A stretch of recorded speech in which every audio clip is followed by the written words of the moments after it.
I'm Josh from Steampunk Wizards. I'm going to show you a bit about my game called Bungee Mummy. It's a physics-based adventure game. Your main movements are by tapping on the platforms you want to stick to. This could be the floor, pillars, or the ceiling. You can also detach yourself by swiping through your bandages. And you can also connect two bandages and grab your character and launch him like that. So that's basically how it goes. Obviously the levels get more and more complicated, and it turns into a bit of a puzzler after you learn the mechanics of the game in the first few levels. Okay, I got you. So is this early stages at the moment? This is a level 1 or 2? Yeah, that's the very first level, which is mainly a tutorial level. The game is not actually out on iOS yet.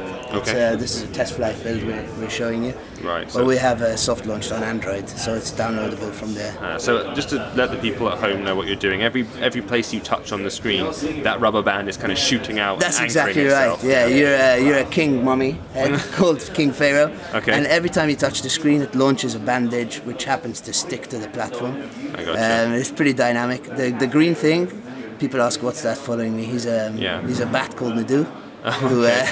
Who guides you along your adventures through the temple of Hajarim. Right.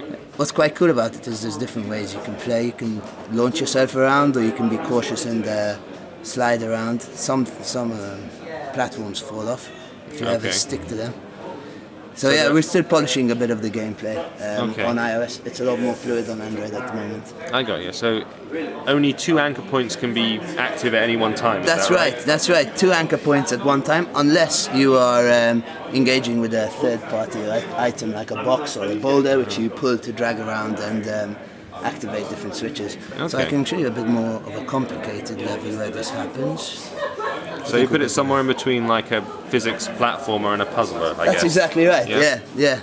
And the puzzles obviously get more complicated as you go along. I think in this particular level there is quite a lot that can go wrong. Oh, here you've got a little force field that has its way with you.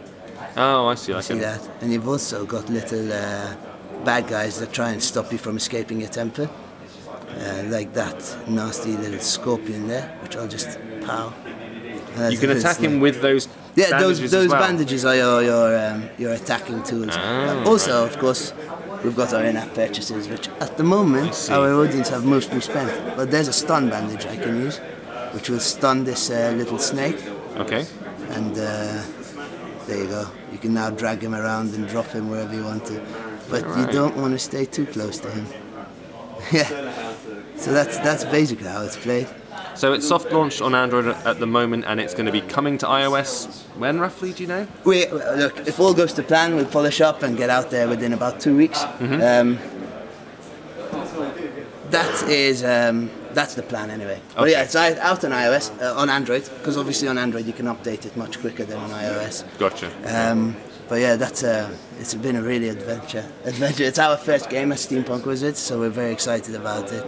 And is it free to play or a premium? It's free to play. App? It's free to play. Okay. And then we've got our in-app purchases like microtransactions. You collect currency throughout the game, but if you want to acquire more, obviously you can buy some through the store. I think this level actually requires a rapid start, so I'm going to redo this one.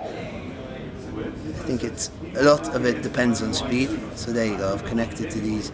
This is the second world, which is the cave. So I've defeated the boss off screen. I see. And yeah, it gets pretty tricky. It gets kind of tough. It gets kind of tough, yeah, but it is fun and it is engaging, and it's had a very good response here at the Pocket Gamer Connects, which we're really happy with. Cool.